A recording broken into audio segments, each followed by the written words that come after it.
Hello, and welcome back to Cymbeline. I am Sultryline, the sultry one. Well, in this episode of Dragon Button, we're going to review Dragon Punk 2077. I'm trying to think here. It would be Toki Drakey Memorial would be the dating sim in that one there. Okay, I'm not Tim Rogers jokes.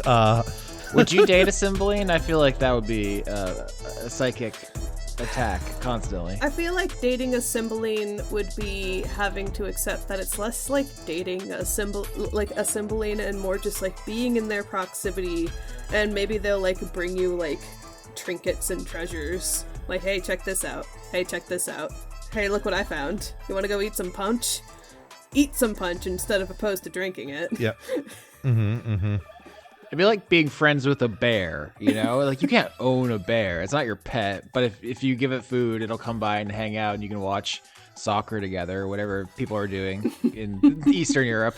As being friends with, like, you can't really be friends with a duck because eventually the other ducks will find out and they'll swarm you.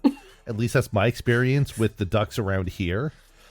So like it's the hard part is being friends or dating a singular Cymbeline, because once you're dating them, you're going to be shared with everyone else, right? This is like the worst possible polycule in existence. Yeah, I need to pull up that Good Work short about the Federal Trade Commission trying to break up a polycule in New York for being too effective. I'm not even kidding. There is actually a video for this. I will have to save this for later on here, but it's very funny. So according to my notes, the Cymbelines have a nostalgia ribbon, the New Year's glasses, the cool S, a Firestone star, a king playing card, the attachment ribbon. They have Gladys's loom. They have the Sandman's sand. They have Dropnir, the replicating ring, and they have the Blue Fairy's wand and Blue Fairy's gown. They have a chef hat, they have a gavel, and they have the plastic spy kit. Chef hat, gavel, plastic spy kit. And it's not... Oh, jeez. It just... Is the Dropnir the one that we made sentient because we've flown too close to the sun? Yeah, the Dropnir is the ring that replicates itself. I don't think you made that one sapient. I think you get into a different ring that's mixed in with all the other rings. Okay. Yeah. So we have a copy of Dropnir, but we can make copies of the other copy because we have a copier, you know.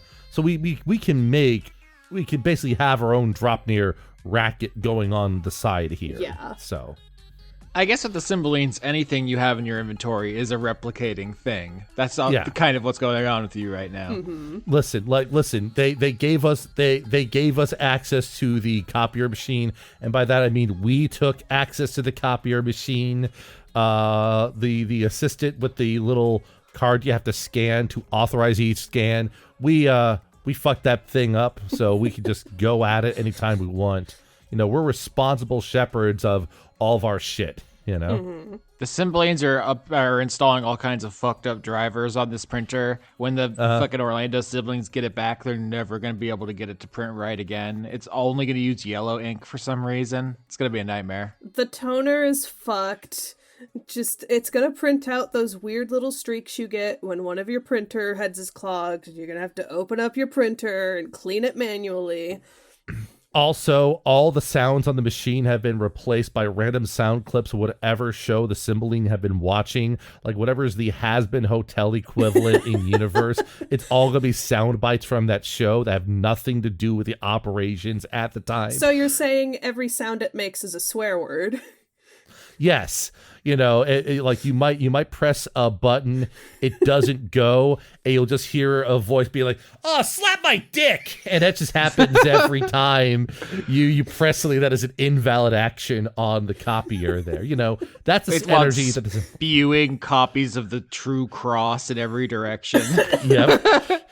You're up to your ankles in shrouds of Turin, and all you hear is "fuck knuckle." Fuck knuckle, fuck knuckle, fuck knuckle.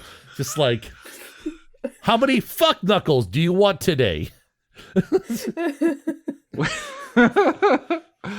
All right, so I'm Austin Yorsky, patreon.com/Austin Yorsky. You're Sarah and Skitch of Scara and Stitch in the morning, the hit radio show. Any plugs you want to share with the audience? I am I've still got my Patreon and my coffee, both under my name Cosmignon, COSMIGNON. My online store, I recently put some Psychonaut sticker sheets up on there, and I still have copies of those. One is for the first game, and one is for the second game. So whichever one you like better, buy it and see which one runs out first. I am Skitch. You can find me on the on the Discord. Nice and easy there. Also, make sure to support all my friends. They're really cool. Beyond that, though, if you want to buy music I've done, skitch.bandcamp.com is, as usual, there. You're welcome to go there, or just bug me on Blue Sky. That's also an option, as long as that site is still usable. Anyways. Yeah, I'm also on Blue Sky for as long as it blue skies too close to the sun. Mm-hmm. But yeah, so what are you dragging us into here, Austin? What scheme do you want us to do to appease the audience that is only here for Sarah? Okay, I'm just here to make sure they're getting their daily dosage of Cosmignon here, and so no, listen, like you say that as if like you're my sidekick, but really we're both each other's sidekick. That's correct. Neither of us is the leader. We're both sidekicks. Okay, who's in charge? Fuck you. That's our response. That's. You can't blame me for this. Once again, this show is very player directed, so I don't decide what you're stealing or from whom. You know, I just try to make your dreams come true. So this one's 100% a Sarah directed episode. I don't know how much of this we've recorded, but you're always saying to me, "Can I steal Rex's shit? Does Rex have any shit he's not paying attention to? Did he put anything down? Are his doors locked?" Literally, I'm always saying this. Where's Rex? Where's Rex's shit? Like, image of that guy, that Doom guy in hell. Like, where's Rex's whore? I want to steal shit from him. It's fucked up because Dan has, over the course of the season, gotten far fewer items than everyone else, as he loves to remind us. He's like, "Oh, my hoard is so puny. My inventory is so small, so pathetic." I started this quest like I started like planning this long before that really became such a huge disparity. But I think it's funny to keep going. I think if we just zero it down, something funny will happen. Statistically, if we talk long enough funny things will happen, then I can string it together into a releasable podcast. So, buckle in, I suppose.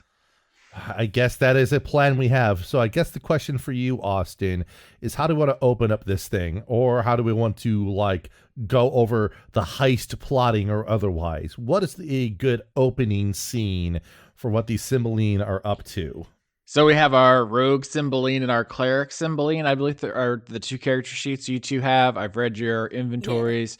Yeah. What kind of heists have you been up to, or what kind of pranks have you been up to recently? Is there anything that you're returning from, or any plans you have going on in the wider world? I mean, there was the donut competition, I mean, that's always that's a standard thing. We've been able to duplicate that car by now, right? We can do donuts in competition form. It's the donut derby. We basically all are trying to do donuts at the same time and crashing into each other. Delightful display of vehicular face slaughter, effectively. No one dies. No, of course not. We found a beautiful, huge, like, empty plane that, like, Super Sentai fights happen at, but, like, it's undisclosed, so we haven't been found by the dragons yet. Yeah, I was gonna say, you're doing donuts in the rock quarry from Power Rangers. I don't know how they haven't spotted you yet, because they're sending assassins and spies out constantly in between every episode. There's some fucking Cold War going on, but maybe some Cymbelines care about that. unless mine's like bribed into it with the candy bar, I don't think mine cares too much. Mm-hmm. It doesn't even have to be a good candy bar. It just has to be any one of them, you know? Yeah. It could be it could although the joke here would be like to reference a popular one and say it could be a mid-tier one, like a Milky Way or something, you know? But yeah, like I guess the main thing is that the Cymbeline's antics, as far as I know, are both self-serving, but at the same time, generally innocuous, like generally not that big of a deal until it becomes a big deal, right? They aren't a problem until they are a problem, and then they go back to being kind of like a nuisance. They're like the most annoying like mosquitoes who also happen to have like access to like one of the major like resources in the entire world. Oh, okay. I thought you were going to say the acts is like a warehouse where they have like a 24/7 rave going on that no one else is invited to, because that also feels like the Cymbeline. Yeah. I mean that too. That's all true. Uh-huh. So I think we're doing like the donut derby, and I think Cymbeline, me, and Cymbeline Skitch are probably one of the contestants, and we're just spinning out really hard. Do either of you have vehicle proficiency? We don't. No. Just refusing to ever get better at driving cars. Well, I mean, listen, if we can't get better at things, Austin, if we don't level up, you know, that's one of the things about a tabletop game that's predicated on leveling and such, you know. Between the two of us combined, I think we have a total of like, what, 13, 14 hit points? 14 hit points, I think. I think so. Nobody wants to take responsibility anymore. Yeah, sure. That's how we're going to frame it here. So what role do you want from us for this? Intelligence. Okay. Intelligence? Like just a straight up intelligence roll? Uh-huh. Okay. That's a 7. I got an 8. Okay. You both fail, and you slam your identical copies, your clone Chevy Impalas into each other and completely warp their suspensions, destroying them completely, totaling both of them 10 feet away from a fucking Rita Repulsa. So the question is, how cool does it look in the aftermath? Is it a really cool wreck? I think it's like I think the low roll means it's not very cool looking. We didn't even get to walk away from an explosion. Yeah, I think a botch would have been the one that made it spectacular, right? Like a crit means you do a really good job and you do like a barrel roll and you join Mario Kart. And a botch is like you fuck up so badly that people tell their children about it for generations. 7 and an 8 is just like, I broke it. Damn, Cymbeline. I flew up. That one didn't even blow up. Fuck. Yeah, it's such a waste. We'll have to go get another one from, you know, the repository. But yeah, that'll be for the next tournament, which is tomorrow. But, you know, it's so long away. We might as well do something else to kill the time, right? Yeah. Yeah, so you two, in character, you two know where the loom is. Out of character, I have not told Sarah or Skitch, but somewhere there is the big, you know, collapsible sphere, and it is pumping out just dozens of 68 Impalas, and they're just piling up. It's like a beam ng drive. Have you ever seen that game? Yes, of course. It is like there's not enough room in the loom room, which I didn't mean for it to rhyme, and then it's just crunching and deforming because the Cymbelines left the fucking loom, unsupervised, and they threw a car inside of it. So we meant to just copy enough cars for everyone to like enter the competition, but then like we all entered the competition and forgot to turn it off. Yeah, exactly. That's what I'm saying. So you're all at the quarry, and somewhere else out in the Cookie Mountains, there are just dozens of Impalas cascading down a mountain because you left the door open. The simple summation I can give is we're trying to zoom from the loom room to cause a boom. I'll kill us all. I don't care, Skitch. You think I won't? I was gonna weave Doom in there at some point there, But that is where the doom comes from. It's from you. You caused the doom, Austin. We zoom away from the loom room, and then it's ultimately going to cause our doom. Here's the thing is that I can kill the Cymbalines no problem. There's always more. So if these two canonically die, it does not affect the overarching story. So just keep that in mind. All you have to do, Austin, is throw a fireball, okay? Because even if we succeed on the saving throw, half damage will probably kill us, okay? That's all you've had to do this entire time. Okay, so you two are walking away from your crumpled Rex, ears ringing, surely the beginnings of CTE setting in. What do you two decide to do with your day? Blissfully unaware of the greater Cold War machinations consuming your homes. Cymbeline. Yeah. I remember you said that you wanted to pick where we went to next. Did you have an idea in mind? Because I am up for anything after this ringing settles down in my head. Ring. That rhymes with thing, bring, King Rex. Rex! I know that one. Yeah. He's got crazy crowns all over the place. He's probably got some cool shit. Yeah. Did you hear that he collected so many crowns he became a crown? Whoa. I don't know if that's true, but that's cool if that is.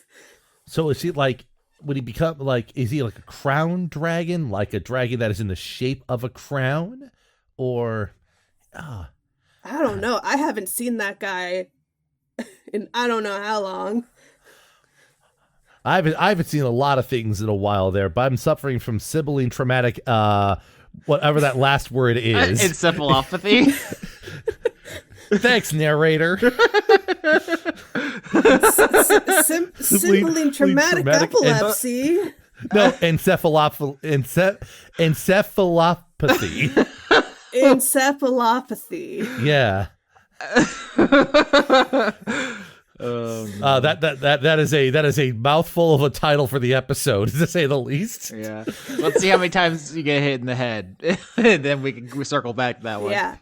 Well, on that note, I don't know if he is a crown or if he's made of crowns, but if he has so many, he probably wouldn't mind if we took a few. So we should probably head to his place and I don't know, get some fucking shit. Fuck. My head hurts. A little bit of Vizzy Pop snuck in at the end there, Sarah. Well, don't worry. I was the Cymbeline watching the Has-Been Hotel last. It's really fucked. It's really fucked with me. You're the bad influence on the rest of them. Gosh. Well, making jokes about Has-Been Hotel, but shaking my head to show that I've never actually watched it. All right. So the Cymbalines make their way over to Rex's domain. It's a rocky mountain which has some sparse settlements around its main feature, which is a castle made up of stolen parts of other castles. A kind of Franken castle situation. But Rex has been welcoming more and more small folk over the season of different backgrounds and skills. It's interesting because normally these kind of false small folk settlements tend to be of one species just for convenience sake. People want to eat similar food and have families and so forth. But Rex's small folk is just a random assortment of people he has found along the way. So you are not particularly suspicious as you wander in. Is there any particular precautions you are taking or any things you want to establish as you approach? Yeah. Well, I would say that our main objective is to sort of, again, we're not going to be entering with the Impala. It's a little, I whenever I go somewhere here, I don't know how good the parking's going to be. It's just easier to leave it away, just sort of walk towards the event a little bit. But also, I would say that it would be a little, perhaps pleasantly surprising just to see a more cosmopolitan sort of population among Rex's small folk, especially because from our past several heists, like you said, we've seen a very monocultural sort of environment, and this seems to be a little bit more, I wouldn't say normal, but it's a little bit more varied, and it seems to, I guess I would be just keeping an eye out for like what seems to be the general temperament of the small folk underneath Rex compared to what we've seen elsewhere, right? Yeah, it sounds like an insight roll is what we want here. Oh, geez. Yeah. Well, Insight. something actually I don't kind of have a good at. negative. It's a 15 for me. I've got an 18. 18 to 15 is great, yeah. I will say that you've observed a number of different relations between dragons and small folk here in the Cookie Mountains. Some are very openly antagonistic, like the way Rosaline and Lady Falconbridge treat their small folk. You've seen some that seem pretty nice, at least on the surface. Sycorax's place seems pretty nice on the surface. DiCaprio has a very warm outward interaction with her people. Rex's people seem like they are on high alert, but they are working towards a shared goal. You succeeded, so I want to paint a pretty clear picture, which is like people who have like a shared camaraderie, like a sports team or something, where they're like there is a bond, but they're also like clearly working very hard. Like they're doing stuff. It is the kind of fire forged friendships situation. So they're not just like chilling on the beach with fruity drinks. It's Rex is not like babying them or coddling them. He demands and expects a lot, so there's pressure there, but it's a kind of shared responsibility that creates a kind of fraternal feeling. So it's not for everybody. Like if you don't want to work hard, you need to leave, but if you're willing to do it, the rewards are great. But that plays into sort of like the ideals that Rex puts forth, right? The idea that there is sort of a pathway, but it must be earned, not given, kind of deal. He's a demanding coach, He wants you to give it all, get every time you're out there. And if you're half-assing it, he's gonna get in your face about it. But he wants a full ass, effort. Full ass effort, 100% of the butt. So yeah, it's not for everybody. But the people who remain here seem to be digging the lifestyle generally. You two can turn invisible and fly, so you're basically free to do whatever you want here as you approach the castle made of castles. Yeah, we can both be invisible and we're flying, and I'm just gonna be like, it's weird. Like they're not having a party, but they seem like they're having a good time. Like if what if a Cymbeline was like a rock? But this is Cymbeline having a really hard time describing. They look happy. I would say that the best way to describe it is that they are moving with a purpose. Like the purpose that we have when we pull a really good prank. That's right. It right. doesn't seem like they have any whoopee cushions or squirting flowers down there. No electric, no buzzer rings, no paint cans precariously perched on a door, no tar or feathers, no embarrassing communications inappropriately sent to others, no prank culture. It doesn't seem to be, which is a little sad. What a strange life they lead. Yes, strange and unrelatable indeed. I've gotten too used to the other players because as you two are flying through the air, my first instinct was maybe I should have you roll a perception to see if you noticed yet you're being tailed by the Cymbalines. And I was like, oh wait, damn it. I'm gonna roll perception anyways. Let's see if I notice it being followed by me. I sure fucking do. I rolled a 25. You know what? What are you doing chasing your tail? What if there is another group of Cymbalines tailing you to try to steal your items?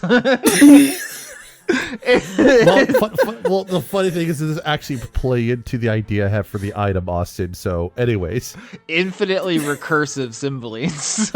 Fractal Cymbalines. PvP has been turned on.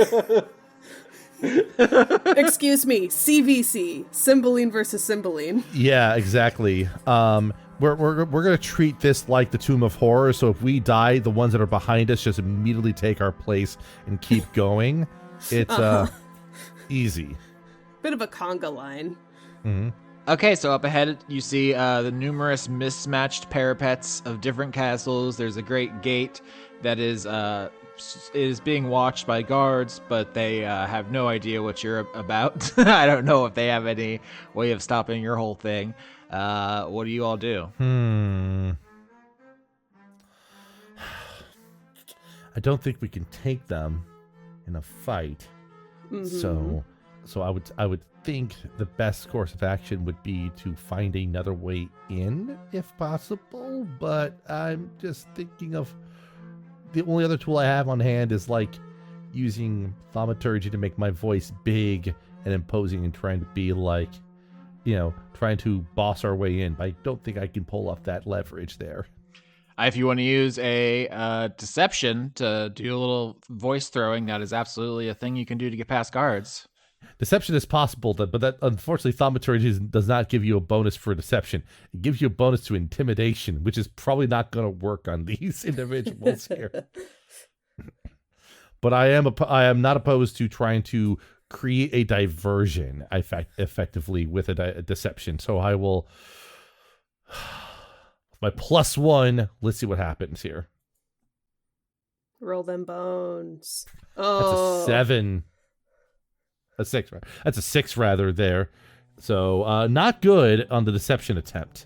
Okay, so you use thaumaturgy to make your voice ring out, a distance away from the guard's post, and they ring a bell to alert other guards that there's something going on, because they don't see a source of the voice, and they are guards, so they are familiar with some tricks that people would use to get past them, and so you see guards amassing on the wall here. Oh, fuck. Oh, can we sleep sand them? Can we pull the same trick we did last time? Now that we're all in the same area. Yeah, I was about to say, you didn't intend for this, but you did kind of draw them into a AoE here. Range 90 feet on sleep. Creatures within 20 feet of a point you see within range. Roll 5d8. The total is how many hit points of creatures the spell can affect. All right, so it sounds like sultry Cymbeline calls out, some guards assemble, and Sarah Cymbeline hits him with that old razzle dazzle. Mm-hmm. It's I believe we're acting as like a 9th level sleep spell, so it's just like a whole bunch of dice in that respect. Mm-hmm.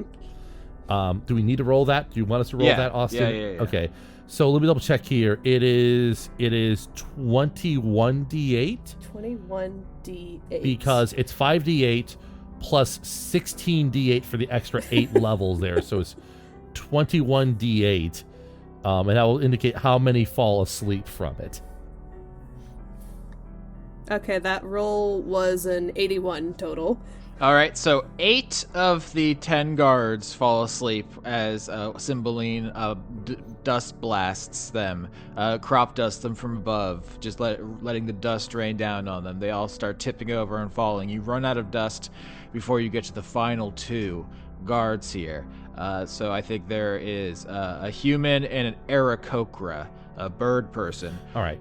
So one thought of line there is wondering of trying to use the king playing card as almost trying to see like, okay, would this be like a permission slip to get into Rex's castle? I thought you were gonna say holding up like a floating playing card because you're invisible. It's just like, ooh, is this your card? And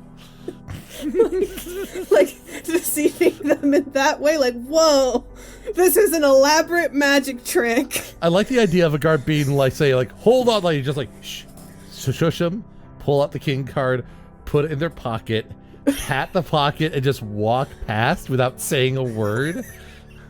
Okay, you two are having a great goof. You blast the guards with sand. 8 of them drop. The other 2 pull out bows and arrows. They're going to start shooting at the source of the sand while you 2 goof around. Roll initiative. Jeez. All right. 17 for me for initiative. 9. I got 10. So, Skitch, you're up first. All right. So I will. Here's the thing. When I was building up the Cymbeline, I was just using the Dragonborn sort of like thing here. Do I have access to a dragon breath effectively as a Cymbeline? Or if not, that's fine. But if so... Yes, Cymbelines have Euphoria breath, the canonical breath of fairy dragons. So whatever you took as part of building a Dragonborn character would have given you an elemental breath, but you've changed that to Euphoria instead of fire, acid, lightning, etc. So, what would the Euphoria breath do when employed on someone? I need to make a roll to see if I freeze up or wander away. Let me read this. The dragon exhales a puff of euphoria gas at one creature. The target must succeed on a wisdom saving throw. Or, for 1 minute, the target can't take reactions and must roll a d6 at the start of each turn to determine its behavior. 1 to 4, the target takes no action. 5 to 6, the target doesn't move, and the only thing it can do on its turn is make the wisdom saving throw. So basically, I wander off in a daze or try to control my high. Got it. Well, let's try it. This is the Molly beam. You're hitting my ass with MDMA. All right. So let's see what that roll is for them for that save. So for my wisdom, yeah. Mm-hmm. I have to hit an 11. I got a 6. That's not going to do it. Mm-hmm. So I like the idea of me pulling out the king playing card thing. Like, I was just going to use this on him, and I see the bows drawn. 1 moment, Cymbeline, and then do like the euphoric breath on the 2 of them effectively, because I could do it in a cone, right? The dragon exhales a puff of euphoria gas at one creature within 5 feet of it. Oh, man, that is... Not quite as strong as a real dragon. Yeah, that's a little bit different. Anyway, so I'm taking out one of them with this breath at least. Yeah, you hit this guy square in the face, and all he could think about is Skrillex. The other one is going to turn to Sarah and try to shoot an arrow through your tiny body. 12? That just hits my AC. My AC is 12. You hate to see it. 4 damage. Ooh, ow, my bones. Yep, you're pretty small. You get shot with an arrow. It is your turn. What do you do? Well, I think that the smartest course of action would be to mimic what Skitch was doing. But I'm also like, oh, you have a bow? I also have a bow. What if I hit you back? Ooh. Alright, that's a 22. 22 hits.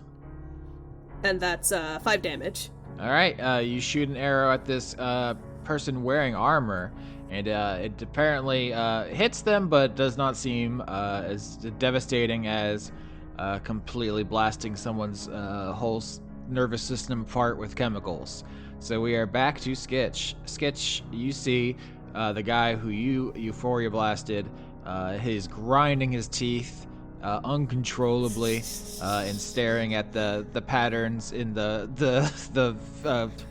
staring at the walls of the castle and watching the colors and the textures swirl. What do? The other person is basically the other sibling in that guard are shooting each other at point blank range with ranged weapons.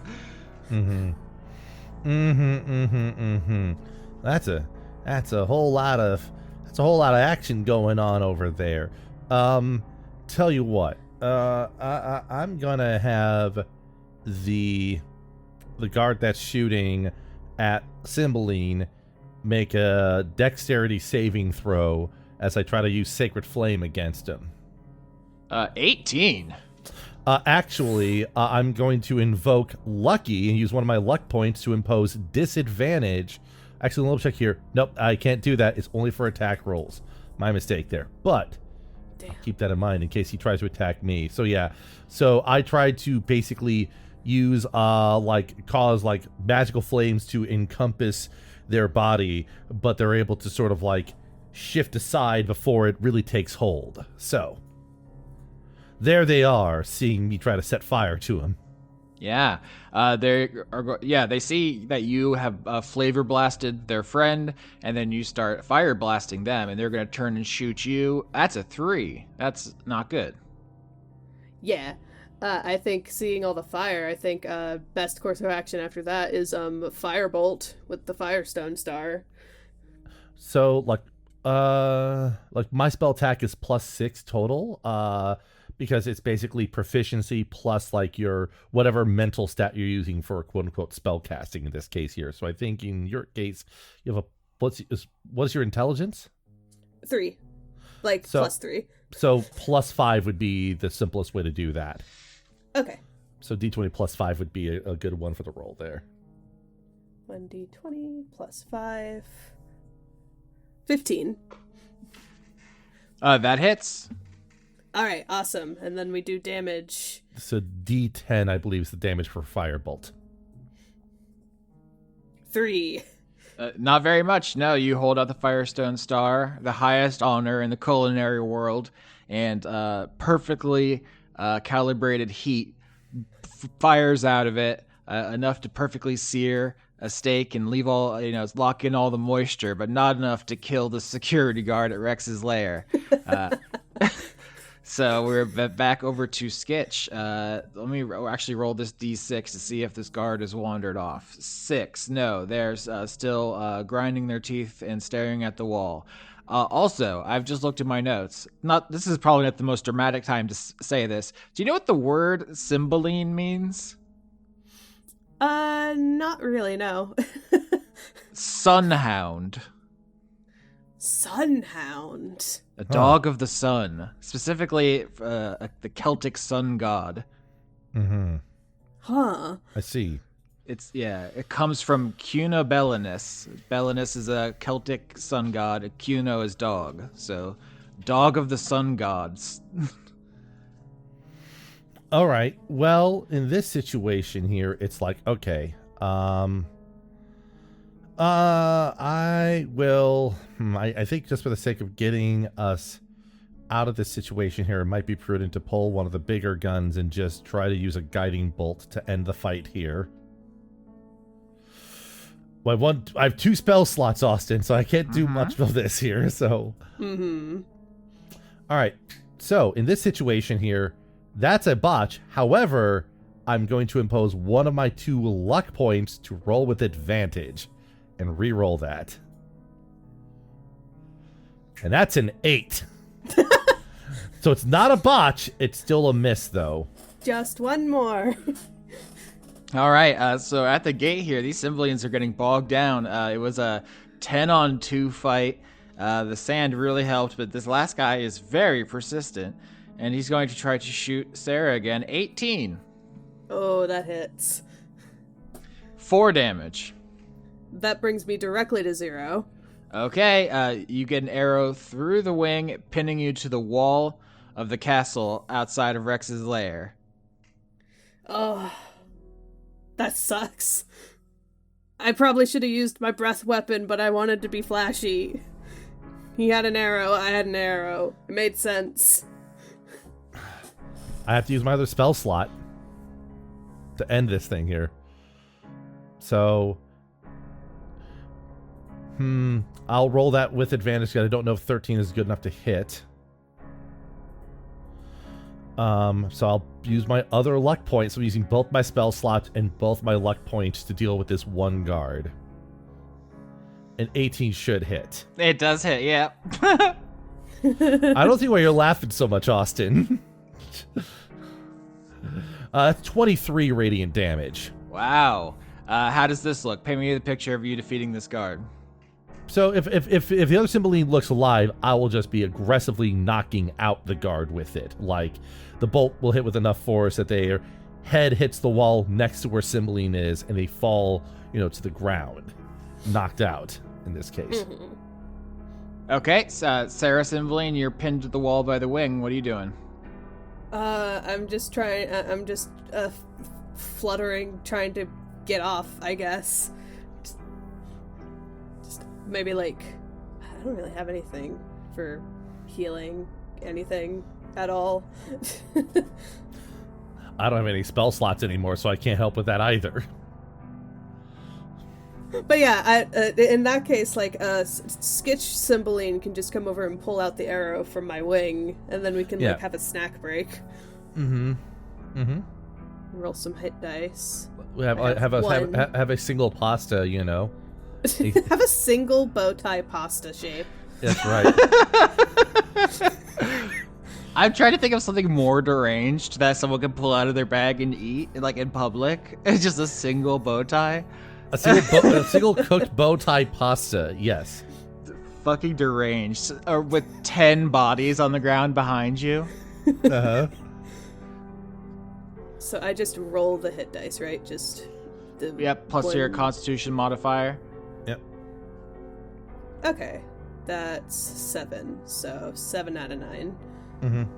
I believe the Euphoria breath only lasts for 1 minute, which obviously during combat wasn't a big deal, but in this minute after the fight, how are you all going to handle this guy? This is an interesting conundrum because you have 8 people magically sleeping, 1 person pummeled unconscious with spells, and then you have 1 person who is about to become sober. What do you do about them? Because they will blow up your spot. Well... To be clear, sleep also only lasts for 1 minute if you're talking about the spell conventionally anyway, right? So we have like the idea I had was just we would just run after we had like gotten an opening to go further in there. Like it's just unreasonable for us to be able to completely Hitman-esque take out 2, let alone 10 guards as level 1 characters. No, you have to drag them one by one into the bathroom, and then you take their clothes. In this situation, I think you're overthinking things, Austin. Like, if we could run, we will run. I'm gonna find a napkin and like wipe my face after finishing my single bow tie pasta and say, "Listen, we gotta go back. We gotta go into the castle. We gotta get out of here." Uh-huh. It's like So it's like what else can we do, Austin? We have 17 hit points between the 2 of us. Were you gonna roll stealth to sneak past these guys? Oops, I hit a button.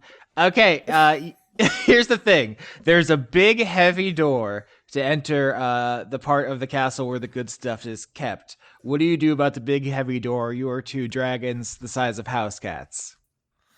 Okay, so... You go ahead. Is the keyhole large enough for us to squeeze our bodies through is the first question. I think you could probably get enough of your body in there to make a sleight of hand check to pick the lock. I can pick lock. I have proficiency. Yep, and I'll give you guidance to make you have plus 1d4 to the check. Right, that's 18 and then plus d4. Yep. So that's 19. Yep, with 19, you can get your whole body in the front of your body into the lock and play around with the pins and tumblers until you unlock it. But now there is an unlocked, very heavy door. What do you do? So my thought, stick with me here. So the 2 blue fairy things we got were like animate object and like Awaken was the other spell. Awaken. Can we animate object and make the door open for us? Your friend Dory the door? Mm-hmm. Yeah. I almost certainly. I just want to double check the spell's description in case it explicitly says no door stuff. Steely door is our best friend here, okay? Oh, yeah. Objects come to life at your command. Choose up to 10 non-magical objects. Yeah, I think this is a really good spell. Yeah, fine. You know what? You can wave the blue fairy's wand, and all of a sudden, big cartoon rubber hose-esque eyes open up on the front of the door, and it's like, "Hey, welcome to my castle. Can I help you? Hey, are you my friends? Yeah, we've been your friends this whole time. Oh, we're so happy to see you. I'm stealing the door. Do you want to come inside? All my best friends, come inside. There's like a look to the camera for the moment. Sorry, I'm on my best behavior. Normally Quinn or Dan jumps in and helps me there. It's wild that the door just ejaculated that all out there, But it's just like, yeah, we want to come on inside. Mind if we swing on open for us? Sure, I would love to. Watch your step. Oh, we don't walk. We're flying. So just like we got wings. Okay, you start flapping inside the door, and you activate the first trap that Dan specified is in his lair. Quote, a big weight just inside the door. Dexterity saving throw, as the precariously hung anvil, I suppose, that is tied up to a rope and pulley system, plummets at terminal velocity down to your tiny, fragile bodies. Dan is fucking using prank logic against us. I'm gonna kill him. I got a 10 on my dexterity save. I got a 14. Okay, here's the thing I want to say about animate objects, okay? Choose up to 10 non-magical objects within range. And Annie the Anvil, my new best friend. Each target animates and becomes a creature under your control. I mean, you wouldn't have seen the anvil at first, but also I didn't exactly put a limit on this wand. It wasn't like it's once per episode or anything. The other idea I had was for our new best friend, Steely, to interpose himself in front of the anvil as it starts falling towards us. Because if the door swings inwards, maybe. I'm no security expert. Do castle doors normally swing inwards and outwards? I guess probably. I don't know. I'm not a fucking castle expert. I'm not here to judge if the door swings both ways. It cares about its friends coming inside, so I assume it plays the field a little bit there. I'm just saying that's another option we have on our table here is that Dan's plan did not account for his door being a lackey for the invaders. Yeah. Okay, so the door nobly sacrifices itself by swinging back to intercept the trap weight that was falling. Oh, God. Oh, no. Steely, no. Look out, little friend! It heroically pushes you aside as the weight comes down and splinters half of the door. And then the anvil animates and becomes our new friend, only to sacrifice itself on the next trap. Yeah. Turn the traps against each other. Just, oh no. Annie the Anvil, I know you meant nothing by it before you were alive. Come with us. We'll try to find something cool. Annaville, it's okay. No, I'm sorry. I'm Annie Anvil, and I didn't mean to kill that guy. I hated his ass. That was personal. He kept people from getting in my way. I wanted to kill so many people, but now that he's gone, people can walk in, and I can murder them without any regrets. I'm gonna throw up. I have a thirst for blood. Bring me on your heist. Let me sup of the flesh of my enemies. Okay, we should probably keep going. Annabelle, you can help us find. There's some good shit in here. I think Cymbeline is looking for something specific. All right, Austin, do you want me to unveil what we've been brainstorming as the item we're heisting today here? I think you should roll investigation, and if you do well, you can reveal it. And if you do poorly, then I can have you find something stupid that sucks. Okay. Oh, man, I really want to say what our idea is regardless, but There's more episode. There's more episode. Okay, investigation, you said? Okay. Yeah. Oh, that's intimidation. Shit, that's not my roll there. Oh, Jesus Christ, that's a botch. Oh my gosh. That's a double botch on that there. A double botch? we Austin, I'm going to interrupt you for a moment here. We spent an hour before this recording planning this thing for you. All right. Listen, there's more episodes. Let Annie the Anvil betray you, okay? Okay, that's fine. We'll get to unveil it eventually. Don't worry, Cymbeline. I can't believe you've done this. A double botch. Okay, so how do you try to get Annie the Anvil, your animated friend, deeper in? Are you just trying to push and drag? So Annie the Anvil, can they not move? Is that not part of animate objects? No.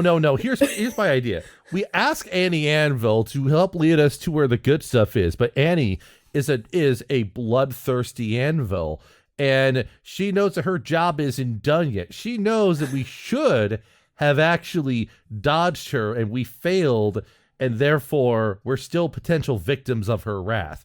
So she's going to lead us directly into the next trap and try to intentionally trip it on us.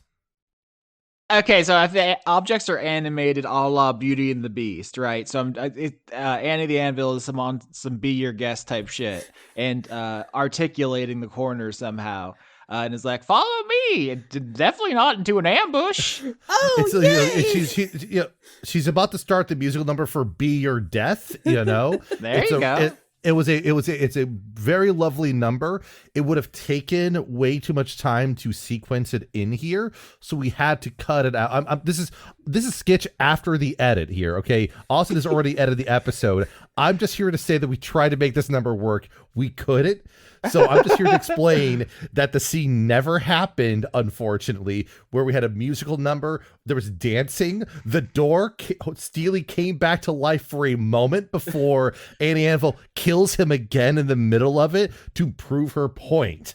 And then we get walked into the next trap at the end of it. So, and this is the end of the edit. We're back in the scene. Yeah, I think, if Andy the Anvil's leading you away into an obvious trap, half of stealing the door, because half the door was smashed and obliterated and crushed. The other half is still animated and is like, no, friends, don't fall for her lies. But you're too far away. As you're led down a corridor and there's a big staircase ahead of you. And the anvil, very ominously says, ladies first. Much smaller dragons. Why don't you go down these precarious stairs and I'll stay here. Oh my gosh. She's gonna push herself down the stairs and become like a rolling ball of death down the stairs? Annabelle, you are so helpful and not going to betray us at all. I'm going to step right down these stairs. I step right down these stairs. I love the idea of you two being very gullible. I think there's an episode Laura and I recorded recently where her plan to get the loom back was to find a Cymbeline and try to say, if you give us the loom back, we will copy things for you. Which is nothing. You already have the loom. So why don't you give us a loom first and we'll make a copy of it for you, and then we'll keep that copy. We'll have 2 looms, 3 looms actually after that exchange of events. Anyways, so yes, Cymbeline and Cymbeline are holding hands, pinky up for some reason, and they're taking that first step down the stairs. Yeah, you take 1 step, 2 steps, 3 steps, and then you wake up in a dungeon cell. It's so sudden because Annie the Anvil threw herself down after you in a raucous, just clanging of metal. It's you know what it was our fault for going down the stairs before the final chorus of "Be Your Death" happened. The whole stair sequence was that last chorus. Can I get Constitution saving throws to see how the Cymbeline traumatic encephalopathy is developing? Yeah. Oh, that's another botch for Cymbeline. I got a 16. Oh no! Oh, Cymbeline. Am I about to become the main character of the psychological horror Cymbeline? Oh no! Yeah, we're about to see a whole new personality emerge here. So you two wake up in a cell somewhere in Rex's dungeon, and on the other side of the bars, you see the guard you beat into unconsciousness outside, an Aarakocra man, feathers burnt, smelling pretty unpleasant as a result of your sacred flames and fire bolts. And he looks at you and says, "What are you trying to accomplish here?" Listen, last thing that I know, we were like in a musical number that I'm not sure if it actually happened or not. Everything went black. But I know that what we were trying to do beforehand is that we wanted to get some cool stuff because we were bored. By the way, that Anvil, stunning voice. You should listen to her more. You're bored, you say? Have you considered perhaps taking up a hobby far away from the Cookie Mountains? I mean, we got plenty of hobbies. You know, we got we got cooking. We got making donuts. We got making donuts with our cars, and other things that don't involve donuts at all. You know, plenty of hobbies. So many hobbies. One time, me and Cymbeline were like putting in like the reel for a movie, and it turned out we were just watching like the bloopers for a movie for like 2 hours because honestly they were better than the actual movie. Damn, that's a lot of bloops. They got that many bloops? Yeah. Oh, a whole thing of bloops. Too many bloops for one to count reasonably. And, you know, it was a great time. We watched it a second time, and it was still funny the second time. Yeah. That bloop ratio is off, though. You can't have longer bloops than the movie itself. That shows an undisciplined set. You misunderstand. The movie itself was 4 hours long. Oh, fuck. What kind of 4-hour movie has 2 hours of bloops? This is... You fucking go with Eldritch Forces. This is like the Necronomicon. I was gonna reference Crilly Bristol's like entire blooper reel from the Prince Diary, where he was just ad-libbing way too much for that one part, and they had to spend 3 days shooting one scene. And if you don't know what I'm talking about, read up about Billy Crystal's part in the Prince's Diary, in which they took 3 days to shoot his one scene because his ad-libbing was so egregious that everyone had to leave the set because they were laughing too hard at his jokes. Of course. So that's a case where there's potentially more blooper reel there than the runtime of the Prince's Diary. So I'm just incredible. Such a thing could theoretically exist. As we discuss bloops and movie lengths, I must go use the bathroom real quick, but I will be right back. The Cymbeline just walks away to go use the dungeon bathroom. Just goes through the cell and just goes to the bathroom while other Cymbeline tries to hold a conversation. But yeah, but Cymbeline will look to the Aarakocra and be like, first and foremost, my apologies for your feathers. I didn't mean to singe him that much, but things got a little desperate out there. Yeah, I wander back in, like, from the dungeon bathroom, and I look at this Aarakocra man, like, yeah, so those, like, watching more bloopers than there are movie is one of my favorite hobbies. The Aarakocra man says, "I'm going to make this very simple. Tell me where the loom is, and you can leave." The loom is in a place. Does that work? That does not work. The Aarakocra man reaches down. He has a sword at his side, and he begins to unsheath it, and you see that it is made from the tooth of a dragon. It seems like a cool, strong, badass sword, and he is threatening you two with it, and he says, "I need the loom now." I mean, what are you gonna make with it? I mean, like we could probably make whatever you need with it, though. I mean, we could take requests. Yeah, you can give what you want to make to us, and then we'll get it back to you in 5 to 3 business days. Mm-hmm. I doubt Rex Maximus will find this arrangement acceptable. Persuasion check, I guess, because It's not. I don't know. It's better than having no loom. You're getting guidance on this, Sarah, so you get to add a D4 to yours. I'm not going to be able to benefit from it. Okay. So persuasion, let's see. Oh no, what if you change the course of the whole season? That's an 18 on my persuasion. And then what was the guidance again? Like plus D4. D4. Yep. So that's 14 and 18. I must do my due diligence and bring this offer to my liege. Stay here. And with a click, he fully reshoots the sword and begins to leave and go ask Rex if it's okay for you to hang on to the loom and just make requests. I assume Rex is not going to take that, but you've at least gotten this guy out of here. Okay. By here, does he mean in the cell, in the castle, on Cookie Mountain? What is a here anyway? A here is about as distinct as a place. Uh-huh. And you know what? I think we're starting to be able to hear now. Our earring has died down ever since the tournament, the derby. It took that long. That's nothing. I'm ready to get up and find what we were looking for. Maybe before that guy gets back here. His sword looked pretty cool, but I don't think we could get it off him. No, I don't think so.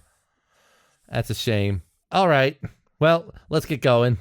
Slip through the bars. You two fairy dragons attempt to slip through the bars of this dungeon cell. Obviously, they thought of that, and you were met by the shimmering blue magic of a force field in between the bars of the cell. A gavel of dispel magic. Yep. Okay.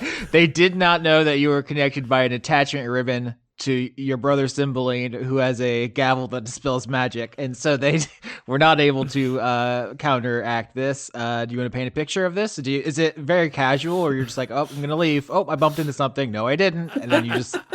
I just like the idea of like Cymbeline going to use the restroom earlier, no problem. But as soon as we have the intention of leaving the dungeon, then the force field activates.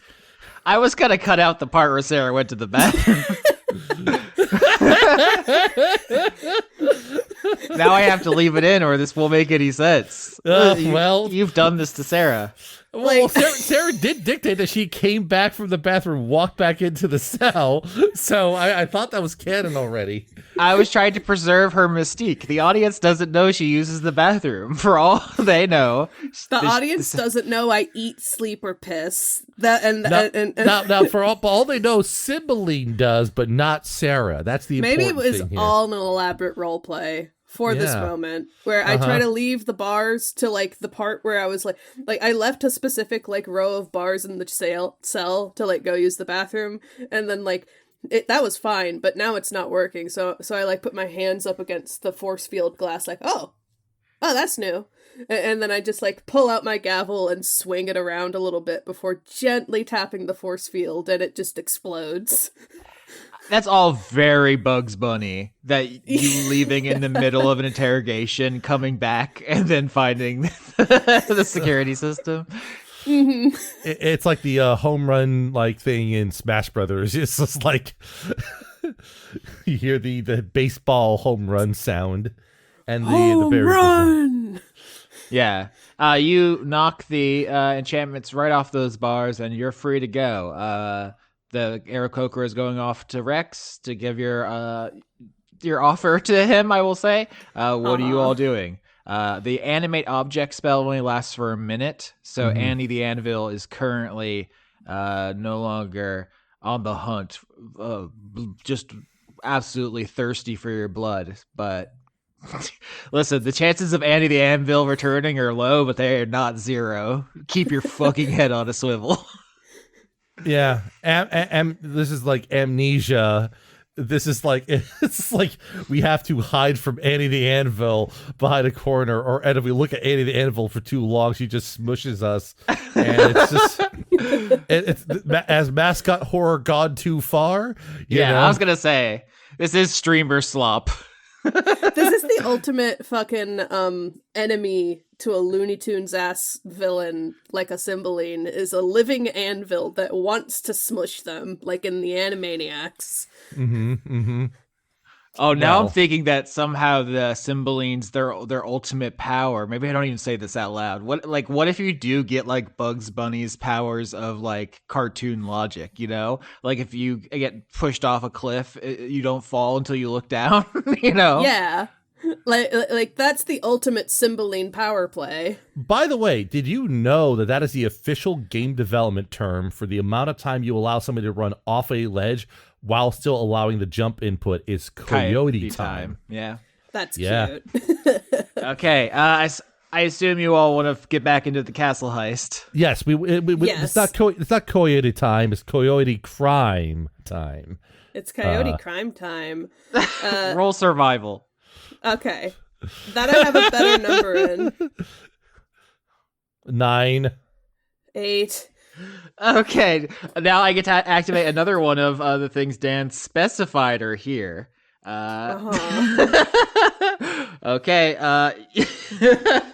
you exit the dungeon. You find yourself in a number of hallways of different castles. Some have big sand blocks. Some are metal walls. Sometimes there are crystals that are glowing with light to guide your way. Some have torches. It's confusing. None of this architecture is supposed to go together. You turn a corner, and there is a strange metal tube rigged into the wall to a trip line that you kick when you come around the corner. You don't know what a shotgun is, but Rex does, because he said that's what's here to stop intruders. Dexterity saving throws. Okay. If you just confidently say things like, yeah, I just got shotguns rigged up in my lair, it becomes true. 16. 5. That's a botch. That's a botch. I mean, I can't think of anything but Sarah gets fucking blasted, right? That's a botch. Yeah. I try to do the Bugs Bunny thing where I like put my finger in the gun, but it just backfires immediately and I get blasted across the room. Oh no. All Roll right. those bones. How much do I get hit? I mean, I think you are a level 1 character. I think you get just knocked out. I think you get blasted open. Yeah. All right. Be like, Cymbeline, no! And then it's just like cutting to like holding up Cymbeline, being like, that was almost that's a terrible way to be going out there, you know? I mean, even if you're going out with a blast, I don't think that's the right type of blast we wanted to have. You go out with Cymbeline. It was not a fun blast. I like the idea of like the sight of Cymbeline dying in Cymbeline's arms. It cuts to Cymbeline on the verge of tears, and it cuts back to other Cymbeline who's been replaced with another Cymbeline. And it's just like, all right, time to get back to work. This is kind of dark, but also I'm curious of how you process this, because we've had a number of Cymbelines die on screen. There were 7 in one big boss fight, and then they have caught some other spies and crushed their shit completely. How do the Cymbelines process this? Is this just like a minor inconvenience, or we're like, well, I'll take them to the resurrection well and I'll see them in a couple years. Bye, Cymbeline. Like, is it upsetting? Like, genuinely, this is the first time we're zooming in. Like, what does this even look like? I would say for the Cymbeline I'm playing, it's always upsetting. Your Cymbeline always seems very upset by it, like when like mine gets hurt. Yeah, because it's a matter of like, yeah, we can resurrect each other. Yeah, we have ways, there's a lot of us, but it's like, for the most part, we're just having some goofs and funs. It didn't need to go to this. This what we're doing isn't worthy of death, isn't worthy of being killed.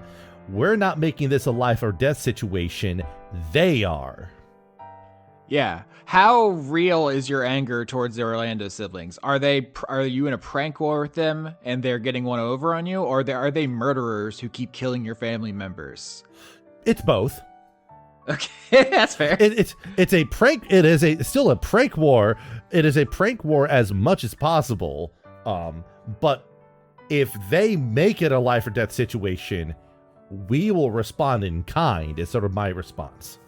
Just like we must stay silly, but also like like if they escalate, we escalate. Yeah. I imagine my first Cymbeline's dying words or something like, "Man, that sucked.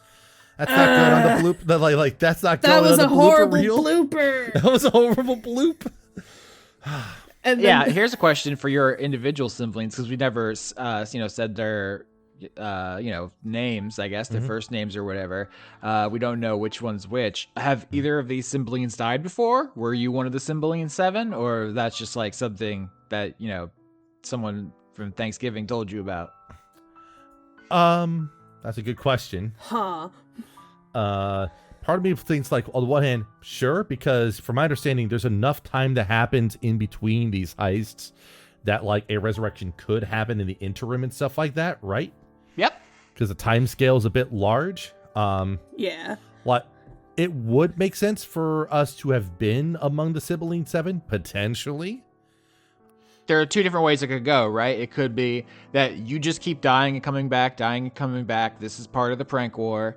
It's not that big of a deal. Or if this was the first time you've been killed or you've seen a sibling you're close with killed, and you're like, oh, okay, actually, fuck these people. I think actually, maybe I was thinking I was goofing on Rex. Actually, fuck Rex.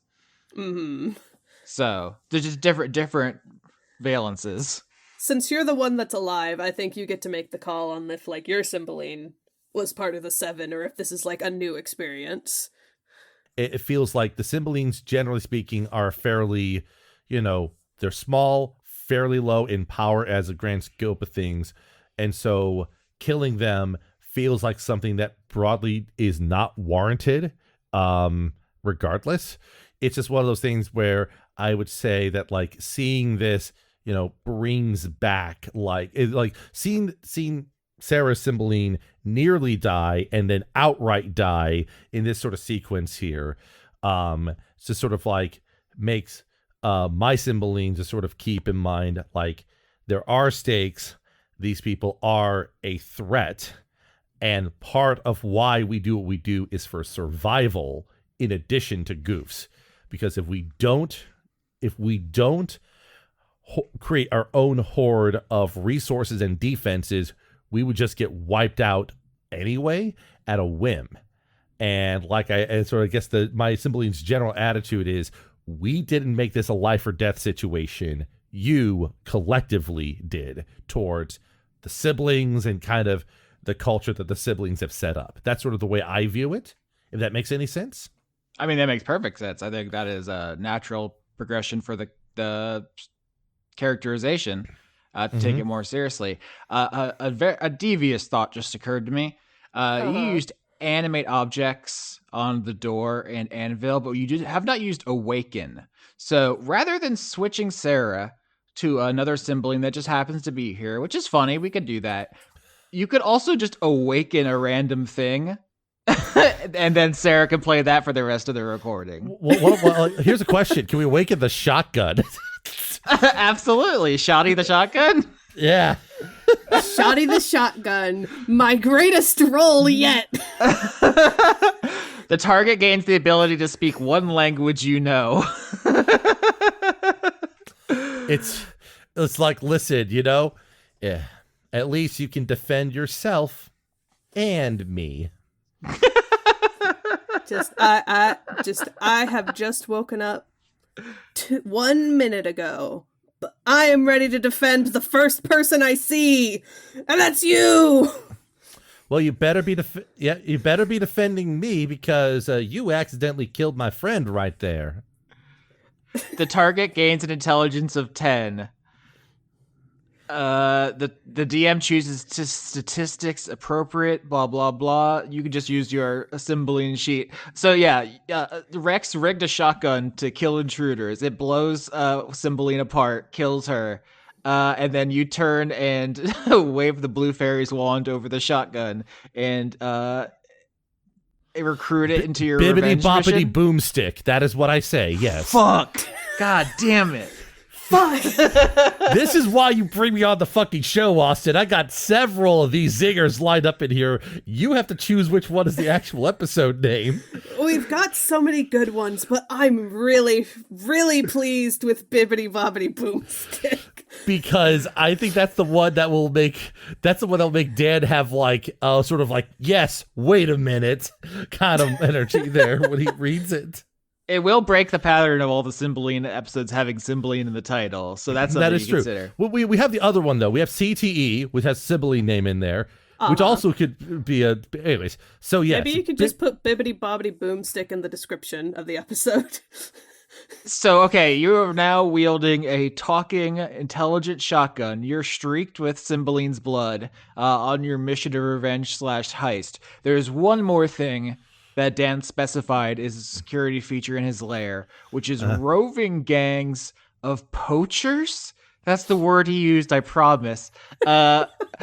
Rather than rolling initiative and you fighting a bunch of archers with a shotgun, we could role play and skill check through this. I'm more interested in like the vibe of this because every Cymbeline episode so far has been pretty silly. You know, you're taking the cool S from a garbage dump. You're making a bunch of rings avalanche down a mountain. What does it look like when Cymbeline goes John Wick mode, if that's where we're going? And what are you stealing from here? I think I want to establish that, like, I would like to say Shooty the shotgun. I think Shooty is more fun on the tongue. Dead serious character. Just like I yelled earlier, but I was like, you are the one that wields me, and we will defeat our enemies together. Groovy. Okay, fair. You know what? You get one Evil Dead reference. And then There you go. There. I got it there. It's either you can use either Evil Dead reference or a Doom like WAD scene reference because I'm pretty sure people have edited. I remember the Alien Doom WAD back in the day. Anyways, the Cymbeline's just like, well, given how many defenses Rex has decided to set up here, I wouldn't be surprised if there were others. Is there anything that you know of in terms of the other defenses that we could take advantage of, Shoddy? Let's see. Would that be Shooty. like a Shooty? Shooty. My mistake. Shoddy. Full name Shooty Shoddy the Third. Because there's multiple shotguns. There's a 3-barreled shotgun. It's completely fine.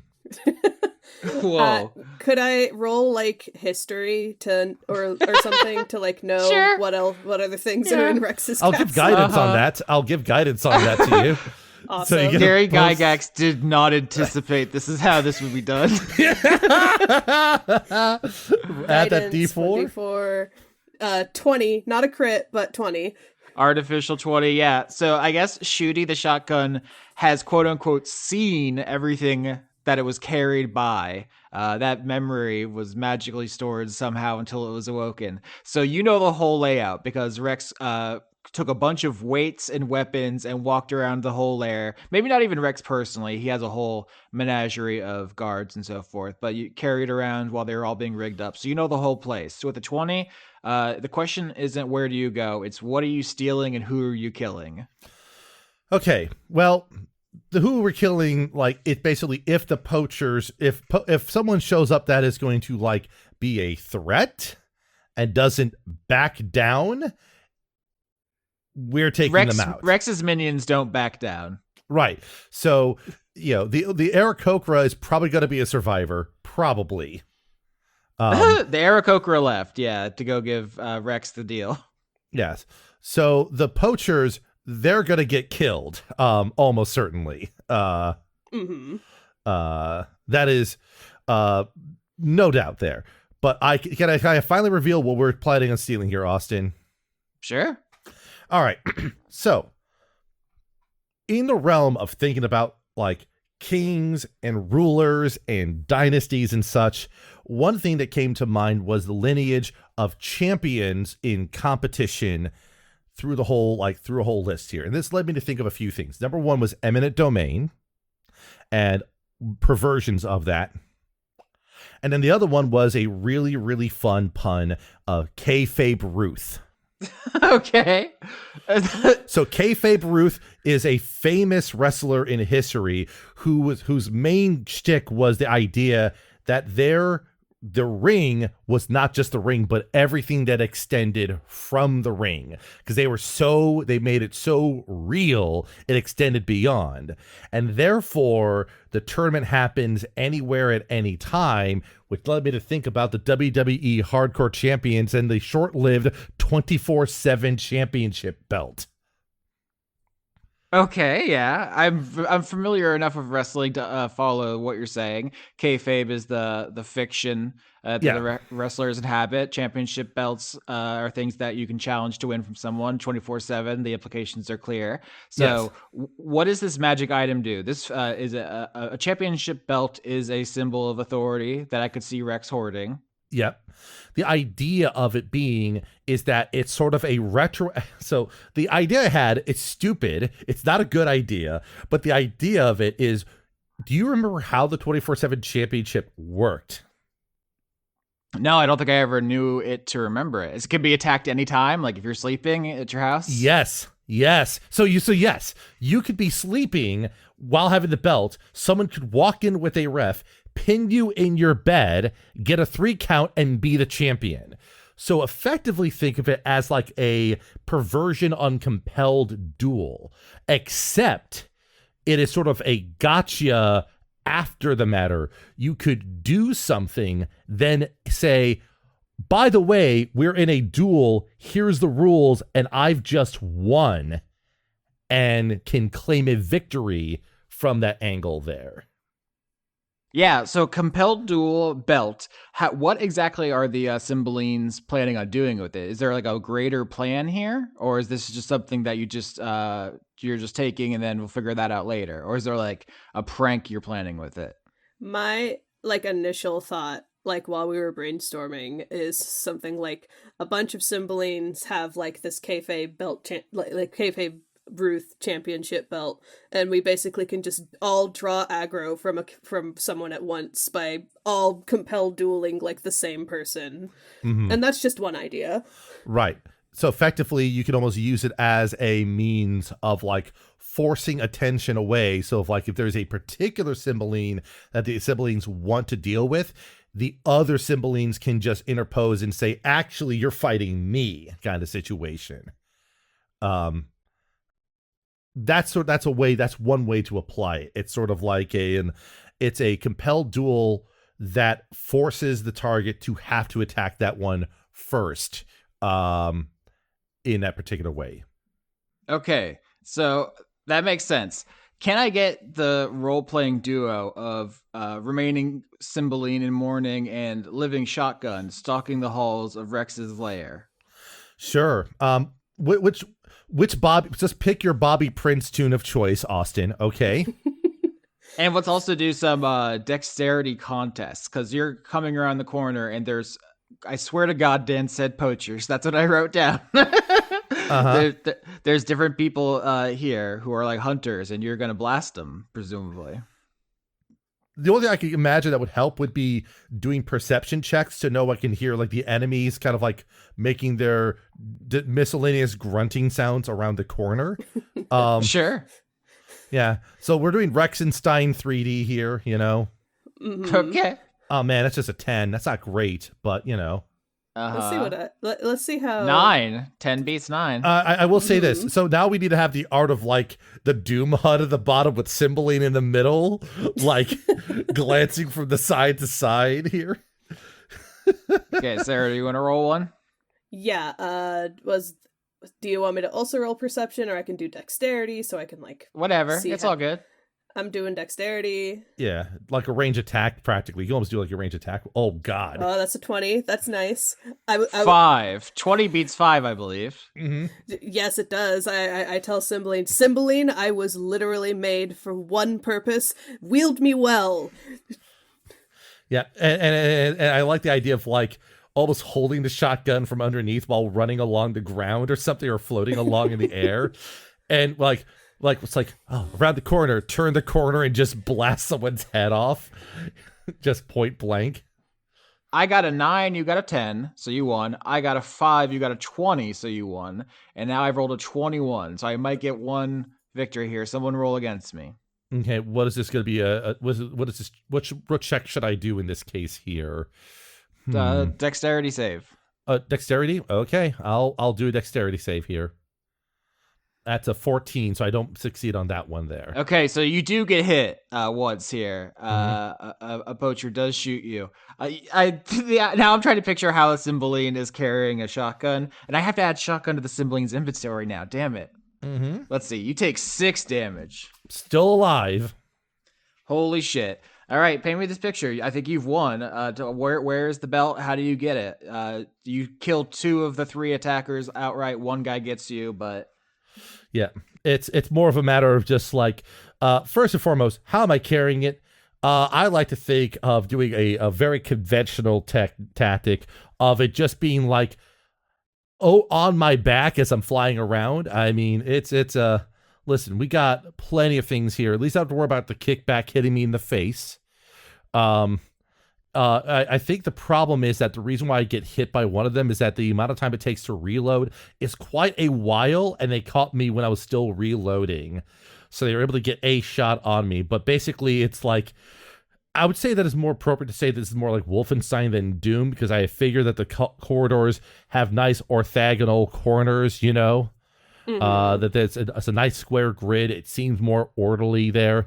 And we're just trying to make our way through. And each time we come across a different poacher, the first 2, like I said, first one, we catch them off guard, shoot them in the face, they go down.